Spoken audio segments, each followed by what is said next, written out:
सो मम्मा खे शुरू खां वठी शौक़ु हुयो। मम्मा चयो त मुंहिंजो पुटु हुयो, मुंहिंजो धीउ हुयो, जेकी बि हुई, सो मां हुनखे न मतिलबु आर्टिस्ट ठाहींदमि, एक्ट्रेस हुजे या एक्टर हुजे।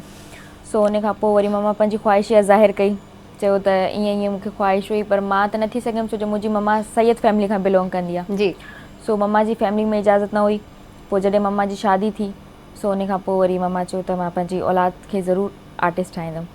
सो हुन खां पोइ वरी मम्मा, जॾहिं मां हिन फील्ड में आयमि, मां कमु स्टार्ट कयो, हाणे वरी मम्मा मुंहिंजे कम खे ॾिसी ख़ुशि थींदी आहे ऐं चवंदी आहे त हीअ तव्हां न आहियो, हीअ ईअं सम्झो मां आहियां। वाह वाह, बहितरीन। इहे चवंदा आहिनि त जॾहिं जेको कुझु कमु पाण नथा करे सघूं या किथे नथा पहुची सघनि त पोइ उहो पंहिंजे औलाद खे ज़रूरु गाइड कंदा आहिनि ऐं औलाद उहा शइ पूरी बि करे ॾेखारींदी आहे। जीअं तव्हां अॼु तव्हां पूरो करे ॾेखारियो आहे, इहो तव्हां पंहिंजी अम्मी जो ख़्वाबु।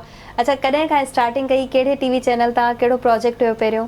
अच्छा, मूं स्टार्टिंग कई तक़रीबन मूंखे 5 साल थी विया आहिनि ऐं मुंहिंजो फर्स्ट प्रोजेक्ट जेको हुयो KTN जो हुयो। हिकिड़ो फ़नी ड्रामो हुयो असी मत खसी नाले सां।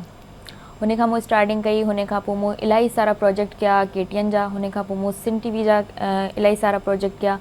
हुन खां पोइ मूं मतिलबु धरती TV ते हाणे मां होस्टिंग कंदी आहियां।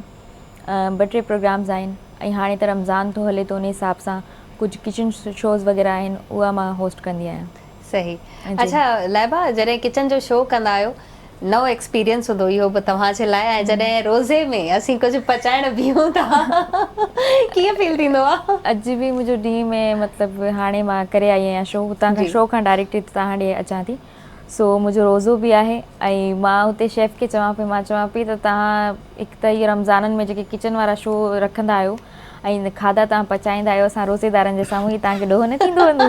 मां चयो असांखे एॾो रोज़ो लॻंदो आहे। पोइ चईं बसि हाणे प्रोग्राम आहे, हलाइणो आहे,